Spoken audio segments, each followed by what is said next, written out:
It is none other than A Day to Remember. And they just dropped an album on Friday, March 21st, my fucking birthday. I turned 28, and this is one of the best presents that I could have ever received. It's the Big Ole Album, Volume 1.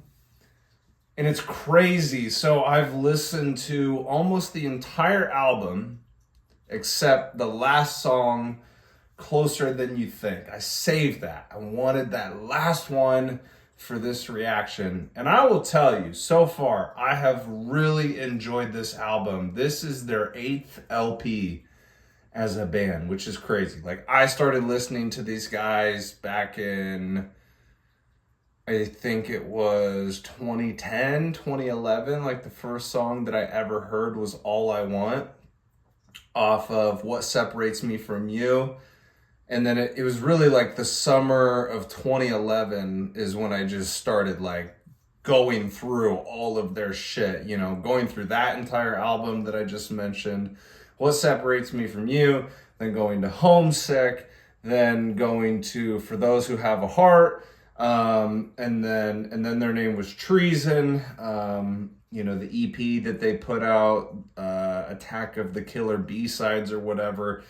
And it was like 2011, that summer, they were solidified as one of my favorite bands of all time. And then just ever since then, you know, just waiting for every album to drop, you know, getting Common Courtesy. I always tell people that this band had one of the greatest 3-album stretches of all time of any artist, musician, band, group I have ever seen.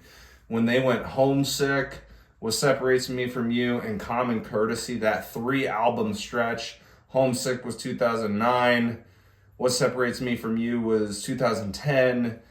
Common Courtesy was 2013. This is one of the best 3-album stretches I've seen of all time, all across the board, any genre. And then, you know, they went Bad Vibrations, which was, you know, where they really kind of started to alter their sound a little bit in a direction that a lot of A Day to Remember fans like don't really care for. There's still a lot of good songs on that specific project. And then in 2021, they dropped You're Welcome.